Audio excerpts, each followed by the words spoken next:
Welcome to the Motorcycle Monkey Podcast. I am Clint. We've got my buddy Charli Plavy. Charlie, it took me, 10, 12 years to call you by the right name. I said Plavy for years, and it wasn't until about 6 months ago, you're like, hey, it's hard A, it's Plavy. Yeah, it actually came from probably the Ukraine, and it was like Plaviko. And when my grandparents immigrated in the 1900s, some Irishman sitting at Ellis Island said Plavy. That's funny. We came from Portugal in New York, and my grandparents told me the same thing. They said back in the day, that we were Andrade. There were too many Andrades, so they said, you're August. That's what I was told. I don't know. And that's something. So it's great to have you on, man. I really appreciate you coming on here. You are a busy guy, even though you say you're retired. You do so much charitable work in Santee and other areas of San Diego. It's unbelievable. I want to talk about what got you into that. Love your motorcycle. Love it. And your van. Oh, my God, you're in so many car and bike shows, mainly car shows, because you're riding the bike different places. But let's get into it, man. First of all, I've known you for how long? Oh, gosh. I heard you on the radio one day, and you announced, we're going to have this motorcycle ride, and we're going to start the coffee corner. And I said, well, wait a minute, that's about 6 blocks from here. The Ride Club, yeah. And I thought, okay, cool. I'll just go down there and hop on and see what this is about. And that's got to be, I don't know, at least 8 years? 6 or 8 years. Oh, more than that. Yeah. Charlie, I've known you for 10 or 12, man. Oh, there you go. Yeah. God, we were doing the Santee Summer Fling car show when that first started. I remember it, and I knew you before that. Yep. And that had to be, 6, 7 years ago. Yeah, you're probably right. So, see, this getting old stuff isn't all it's cracked up to be. The right? memory goes. And I don't ever edit these. So my question is, are you comfortable with that? You want to push that a little away from you? Because it does seem like you're on top of it. It's my fault. I told you to just push it away from you just a tiny, tiny, tiny bit. Yeah, is that more comfortable? Nah, it's fine. It didn't bother you? Doesn't bother me a bit. All right. Well, it looked like it was right up under that lip, so I was like, man, let's make Charlie comfortable. You'll find I'll probably start leaning into it from time to time because I'm not hearing myself. So it's like. Meaning, no headphones? You're right. So it's like I'm just having a conversation. So I could do the headphones, Charlie, but I just want it to be comfortable. Yeah. Your ears get hot. Screw that. And I keep looking over here. I always say this every podcast so people know. I'm looking at the WAV file or the MP3 file that is our voices. Okay. And that's why I did this whole thing before we started the podcast, because I have to sync the audio up to the video. So that's what we have to do here. And I'm learning as we go. The coloring's sometimes different on different sides. I messed with the panel lights here. You've got the hair lights up here. It's quite a task. My buddy Ryan Anderson really helped me out. My buddy Rich Getz. And then my other buddy Mark helped me out with the sound and some other folks. There's been a lot of people who've really come together for this. And you're like, the fourth guest? This is the podcast number 4. Oh, really? Wow, yeah. I thought you'd been doing this. Had a bunch of different people on. That's for another one. Sex Talk with Clint and the Doc, Dr. Jen Gonzalez. We do that for... Which I get a real kick out of, by the way. You listen to that? Oh, I hear that, yeah. All right. My radio is in the garage, and I'm around the house all day, and it's blasting KGB all day from the time I get up in the morning till the wife gets home and makes me turn it down. That warms my heart. Which, if you don't know, by the way, that is the radio station that I do afternoons on, 101.5 KGB, Monday through Friday, 3 to 7 p.m. A link below to my page to that since we've talked about it. And blatant plug. Listen, man, so you and I met, you came to several rides. We got to know each other. My pops loves you, who I'm going to have on here as well. He's a great guy. Yeah, in fact, just before we started the podcast, before you rolled in the door, he actually says, hey, you saw Charlie yesterday. I said, yeah. How's he doing? I said, good. He says hello. I told him, you say hello. All right. There you go. You have what kind of motorcycle? We got to talk about this. I love your bike. It's a 1975 Honda CB750, the 4. So it's got the 4 pipes, and it's a Cherry. I've had it since 77. Yeah.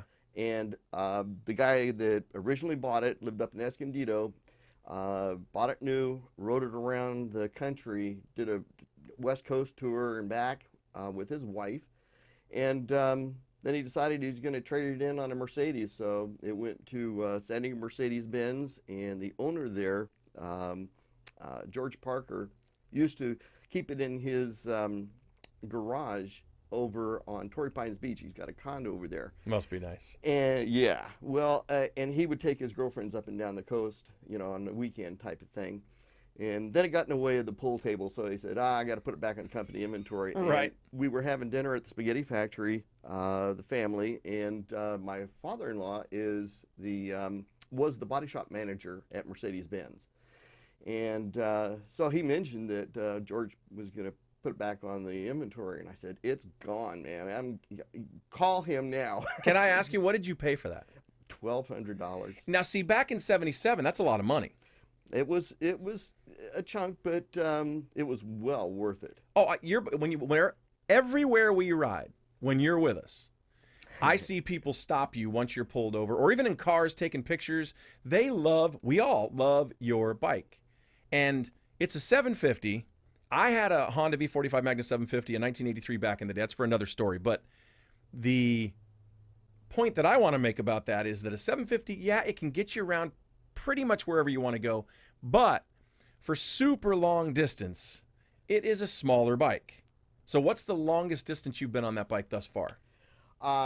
Grand Canyon. Oh, no, I take it back. That was the 450 that I had. The longest, really, I haven't taken it out of the county.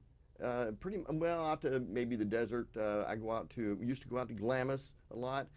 And when everybody take their dune buggies, I'd trailer the 750 out, and they'd be out there playing in the sand, and I'd take it and just cruise all the way up as far as I could go on the 78 and turn around and come back and make a 4-hour ride out of that.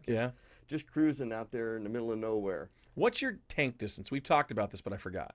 It's about 120. That's not bad. And that's on reserve. I probably got a few more miles past that, but it's only a 3.2 tank, I think. So it's not real big. Yeah, but the mileage is not bad at all. Yeah, it gets pretty good mileage. I'm thinking it's about 25, 26. No, if you're 3 point, aren't you getting about 40? Well, 4 times 3 is 12, 120, a little reserve. All you're 3.2. So you're probably about 37, 38 miles per gallon. That's not horrible. I actually had to redo the math on my Harley, my 2000 Road King Classic, because years ago, I swore I only got 120 miles on a 5-gallon tank. And it was pissing me off. Yeah. Well, I don't know where my head was at. Up my butt, I don't know. But you know me, it probably is half the time. Finally, I did the math one day. I'm like, wait a second. No. I gassed up here. Here's the mileage. Here's where, I'm getting like 150. So it made me feel a lot better. Now, you got a 3.2 gallon tank. That's understandable. And that's enough distance, I think, to play and have fun. And here's the way I look at it. I used to say that I wanted a motorcycle that would get like, 200, 250 miles per tank. And then I had a buddy say to me, really? 200, 250 miles. He goes, aren't you wanting to pull over and stretch between that time and maybe go to the bathroom? And I went, you're right. All I think of when I think of bikes and just everything in my life is, I want bigger. I want better. Yeah. I want to go 500 miles. I'll never go 500 miles without stopping, even if I could. Oh, no, that's crazy. And I always carry a spare. When I'm going to go for a ride, out in the backcountry, if I'm going to head out in 94 and go do a tour all the way out to Hucumba, and then on up into Julian and back around, I'll carry a 1.5 gallon can. Extra gas, do you? And so I've got it with me. What, do you strap that to the back? Yeah, I put it on the rack in the back, right above my bag. And I've got the saddlebags. That it came with the saddlebags, but they take away the look of those pipes on it, so I pulled those off almost instantly. I was going to say, I don't think I've seen the saddlebags on your bike. No. And you're seeing pictures, too, as we're talking about this, but there's one in particular, man. Must have been when you first got the bike. I'm like, you got no pepper in your hair. Yeah. Or, no salt, actually. It was all pepper. And so you went on some trips with this. Meaning camping trips. Oh, yeah. We would take it, I'd take it out to the river and out to the desert. But, I guess the longest was Lake Havasu. I'd go out to the river out there. I'd cruise out, and then I'd go on up into Lake Havasu and wander around there. This is back in my days where I was, looking for women and having a good time. Before you met your wife. Yeah. So, and Julie, she's a doll. She, when we first got together, I was 24 and she was 17. And I got a lot of that cradle robbing stuff. But in her family said, we don't really condone it, but, we're not going to, you can't fight chemistry, because we fell in love. It was love at first sight. So you've been married with her since you were 24? Yep. And I told her, she wanted to get married, and I said, well, first of all, you're 17, I'm 24. It's going to take you a while. I know how much I changed between 17 and 24. Give it till you're in your around 24, and you still want to keep me around, then we'll get her done. And is that what she said? We'll get her done. Yep. She waited the time, and then sure enough, when she hit 24, man, her clock was ticking. She was like, okay, it's time for children. So I said, fine. I said, you can plan everything. All I need to do is pick the place. I just want to pick the place. And I wanted a place in San Diego, because we're both native San Diegans. I was born in the Balboa Naval Hospital. It doesn't get any more native than that. I didn't know that, yeah. Yeah, and that was back in 52. And a lot of good things happened in 1952, including me. Well, there we go. She said, okay, where do you want to get married? And I said, I want to get married at the Hotel Del. That's where you got married? That's where we got in that center gazebo that they've since replaced with an umbrella. It really ticked me off. But we used to go back there, and we still do, stand in that center courtyard on our anniversary, give each other a nice big hug and kiss, and we know we'll always be able to go back there. And I don't care who owns it. I think the Chinese own it now. But did you stay in the haunted room? No. Because anybody who's watching or listening, if you don't know the Hotel Del, it's legendary here in San Diego. Lots of Hollywood stars used to come to it. I mean, some still do. It's just not as big a deal anymore as far as that aspect of it. But it's been around for years. It is a beautiful place in San Diego on Coronado Island, right off the Silver Strand, depending on which way you come over the bridge or that way. Either way, it is absolutely stunning. Does your wife ride with you? She did originally, and she used to say, oh, yeah, you're into motorcycles. I'm going to go for a ride with you. And she loved it, and everything was great. And then I made a mistake one time. We were out in Bonita, and there was these guys in a pickup truck, and they were sitting had a cooler in the back, and they were sitting on that, and they started heckling me because she was a real doll. And so we're sitting at a stoplight, and I told her, I said, hold on tight. And she wrapped her arms around me real good, and I knew she had a good grip, and I lifted the front end of that 750 up and walked it across the intersection. And when I brought it back down, it was, I'm never riding with you again. It was shortly after that she said, when I told her, hey, let's go for a ride. You go ahead. She's out. She was out. My wife started riding with me. It went from you're not going to own a bike to, yeah, I'll ride with you, to she wanted her own bike, to she got pregnant very quickly. We were planning on kids. It just happened to work out very well. And then she hasn't ridden with me since. Yeah. So my wife does not ride with me either. And it's because of both kids. We figure, both of us on the same bike kind of thing. And hate to think that way, but you just never know. Better safe than sorry. Yeah.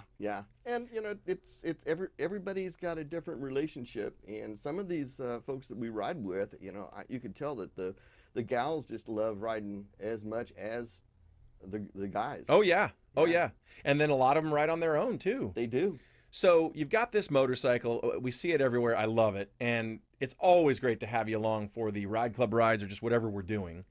But you also do a lot of charity work. You do a ton of charity. You just helped me last weekend here when we were doing for a young lady named Emily, 21 years old, fighting stomach cancer. You just offered months ago, hey, man, you need me, you got me. So I called you, and right away you're like, you got me from 7 till you're done, 7 a.m. till you're done. And you were here from 7 to like 3, I think. Yeah.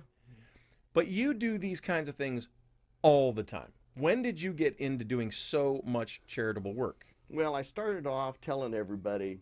I know a lot of people around town, and I was telling them all when I retired, because I was a field engineer, and I was working. I was going out to the desert and up to all over Southern California repairing things. Basically, I was a glorified repairman.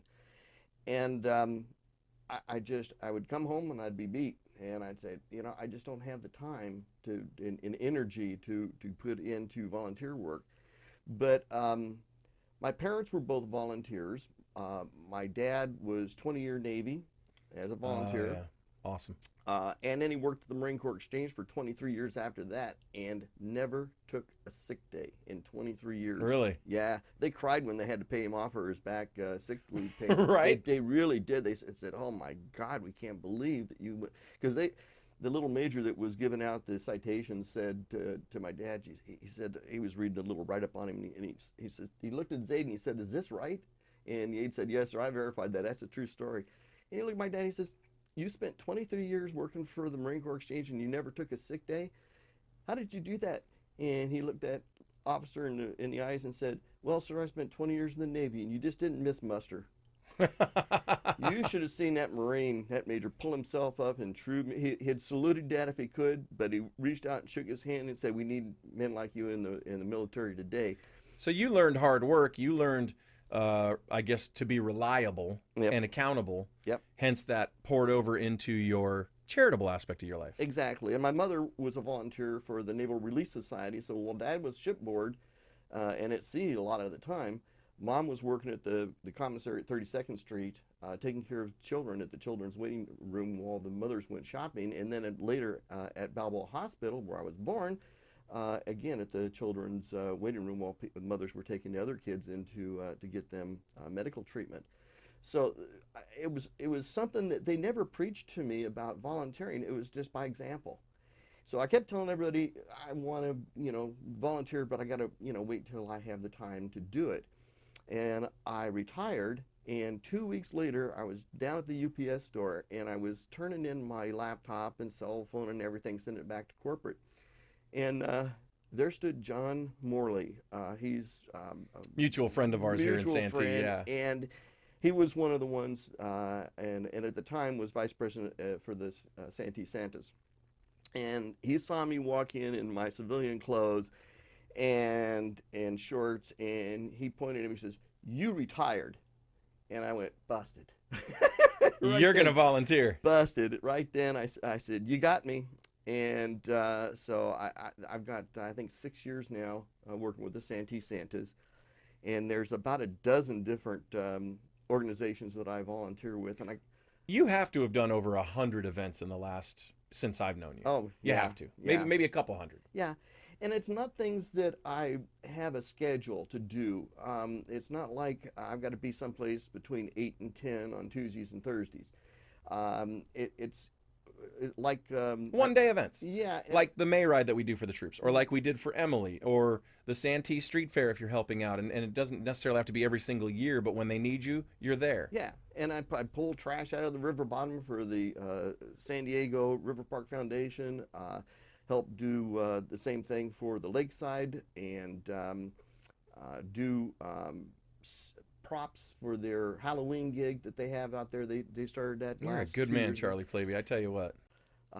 Santee Santas is my number one, because it's helping just the people that are in need here in Santee, and with food and toys at Christmas time. That's and a great thing. And that's October. That's from basically Halloween through the first of the year. I'm pretty much daily doing something with respect to that.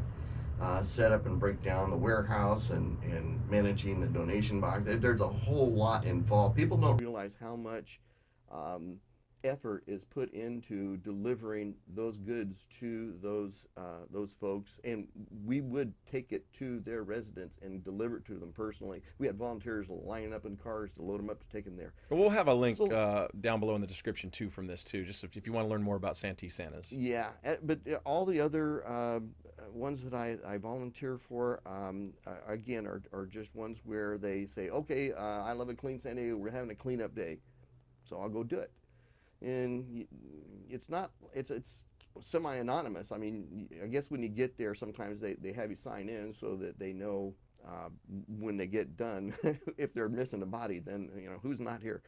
But other than that, there's no glory to it. And in fact, I work with the city a lot, setting up the events for everything from the extravaganza over at the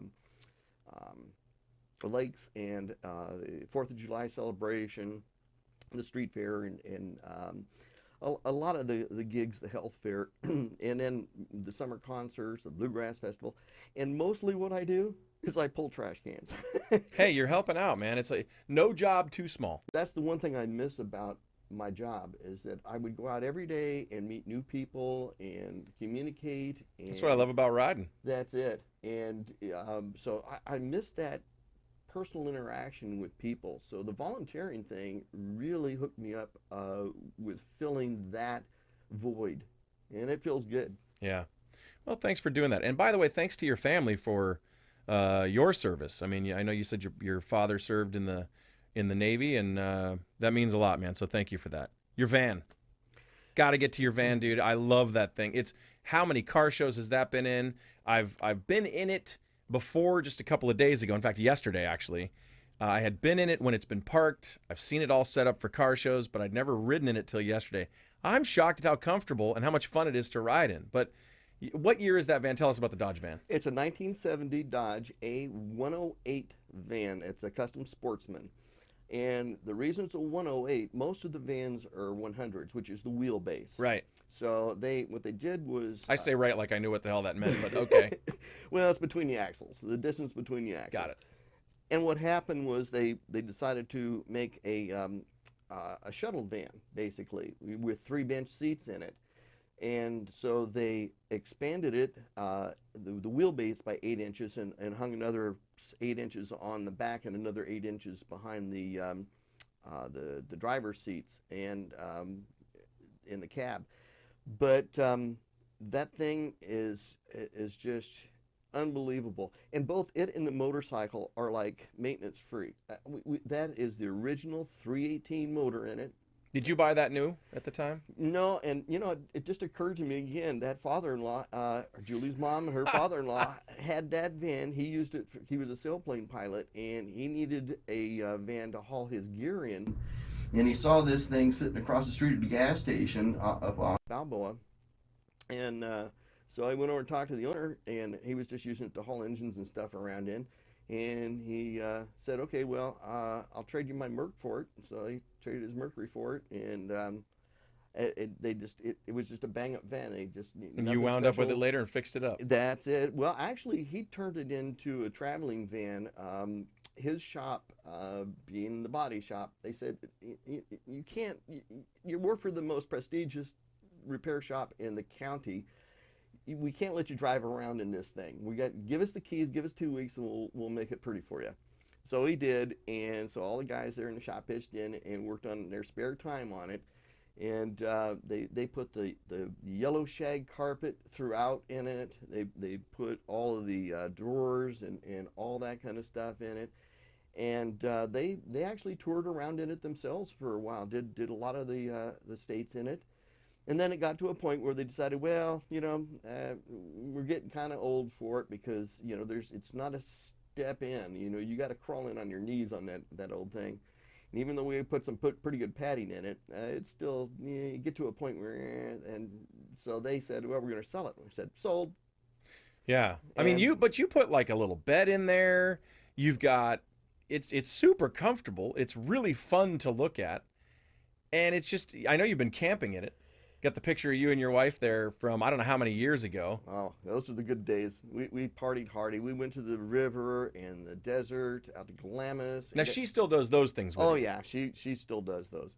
But the fun part out there is that everybody go out there with their fancy motorhomes and stuff, and we come rolling in with this, and we would kick the bay doors open and dig a hole and pile a whole bunch of pallets out there, and I'd go down to Otay and get a couple of blocks, some magnesium blocks, and we'd get a nice fire going and throw one of those magnesium blocks on there, and it'll light up the sky for miles and miles. You guys sit out there and party. Oh yeah. And when you're done, you just go in the van and shut the doors and you're good. Everybody from their motorhomes would come around and they put their sand chairs all around the fire and everything, and we'd just sit there in the bed of the van, and then when everybody got tired and the fire started to burn down, they'd go back to their motorhomes, and we'd just roll back inside and we were in bed.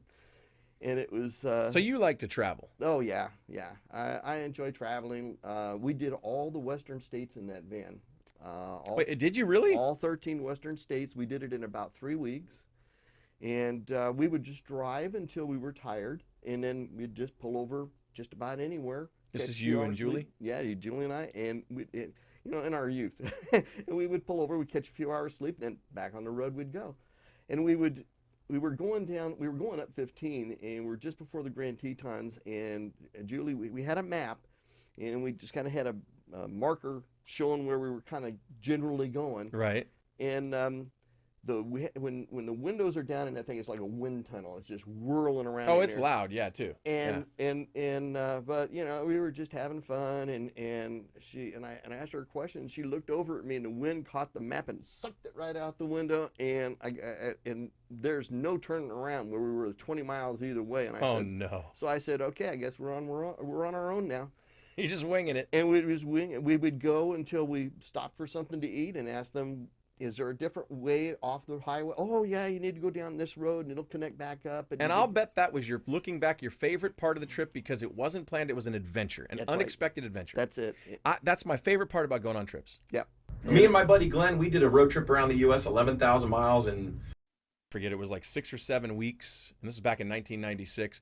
It was phenomenal. Now we had it planned out where we would, tell friends, hey, we're going to come out, we're going to be out here between these 4 and 5 days. We don't know how long we're staying in Arizona, but we'll see you in Plano, Texas, right outside of Dallas, on this day or this day or this day. Is it cool if we come hang out? Yeah. We'd stay for a couple days there. Then we made our way to Tennessee, Key West, Florida, all over. We did all 4 corners, and it was those unexpected adventures, side trips, that we talk about more than anything. I mean, it's even the Sturgis trip I took. Oh, yeah. An unexpected trip into Red Lodge, Montana, things like that. It's the best way to go. I mean, we would stay in a motel maybe every 3rd or 4th day or something like that just to freshen up, and then off we go again.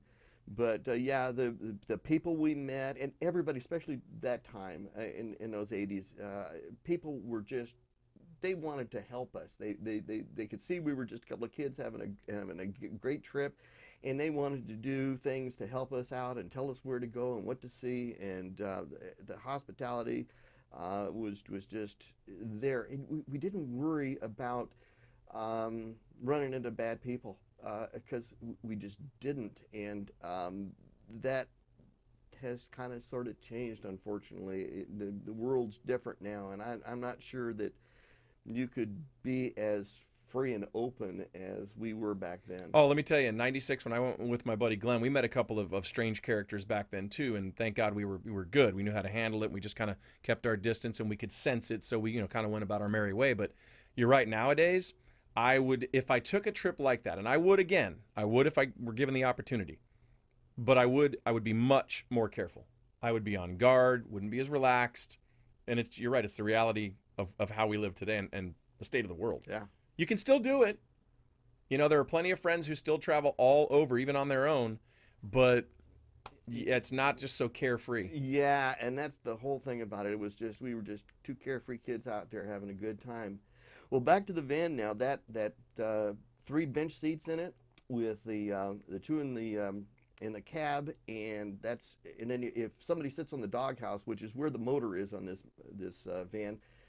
Because in 71, they pushed the nose forward and put the engine out front rather than all inside, what they call the doghouse. Right. And I did know that term. They had you got the doghouse. Well, if you put everybody in there, including one on the doghouse, that's an even dozen people that it would carry, plus the luggage, because it was like an airport van. And so when all those seats and everything came out, it's rated at a half ton, but I've carried a metric ton, 2,200 pounds of concrete block from up in Escondido back to Santee up over the grade on 52, and it pulled it no problem. Really? Yeah, that thing, because if you put the weight right between the axles, it doesn't care. It just rolled right along. Well, I know how much you love the van. I know that you had told me, you joke about it all the time, I guess, is that you say, just bury me on a double wide grave, the van and the bike, and I'm good. Yeah, just put the bike inside, dig a big hole, and put the bike and the van in there. And I've been saying that for years, but I now have a grandson, the first and probably only grandchild I'll ever have. And my son lives over in Hawaii, and he never really had a desire for the van, but I suspect that grandson is going to have his eye on it come down the road here. And living in Hawaii, because my son is a surfer, and Yeah, it's a beach fan. yeah, You got the VW bugs, or the buses, Yeah. I mean. Yeah. And then you got this, you got the Dodge. All those old vans are bitching. Yeah. All of them. And what's cool about this van is nothing's fixed inside. It's all trunks that I've placed in there that I got from, where was it? What's the one right here in Santee? The Ross Dress for Less. I got those trunks from Ross Dress for Less, and people are always saying, "Where'd you get your custom trunks made?" Ross Dress for Less. Yeah, you just filled the van with storage and Yeah, but I can take everything out, and it becomes a cargo van, and I haul all that stuff for Santee Centers and anything else. I moved entire apartments for friends in that thing. Just I'd take the stuff out of it in a few minutes, use it as a hauler, put everything back in about 10-15 minutes, and it's ready for another car show. And you don't see vans at car shows too often. There's a few real nice ones around.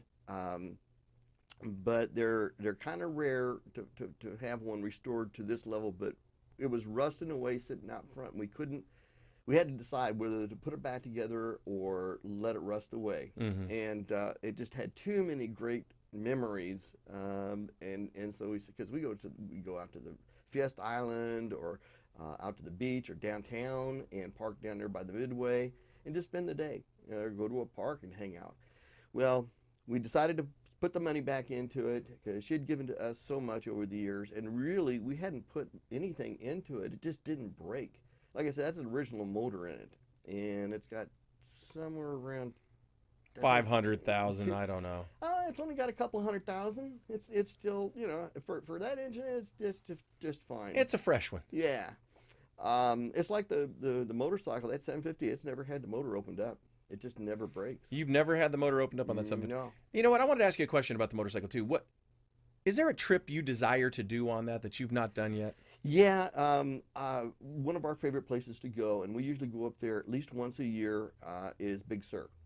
Ooh, that'd be awesome. Yeah. So, that windy road all the way up. And those cliffside campgrounds, man. yeah. That's crazy to me. Oh, the view yeah. is beautiful. Yeah. We've driven down the 1 and the 101 and all that, but it's, it's slow going, but man, to pull over and just camp there. So that's Yeah. what you want to do, huh? Yeah, that's on my bucket list. But again, Julie's not going to go on that, and it just wouldn't feel right. That's kind of me too. Like when I go and do these Sturgis trips, I've only done 2, but when I was doing Laughlin every year, 8 years in a row, and then when it was still around the American Heat motorcycle run in Palm Springs with my buddy Rudy and other friends, that's the thing that I always thought, man, it'd be really cool to be able to just, if she were into this and to go. Of course, with the kids and the family and our schedules, that's also tough.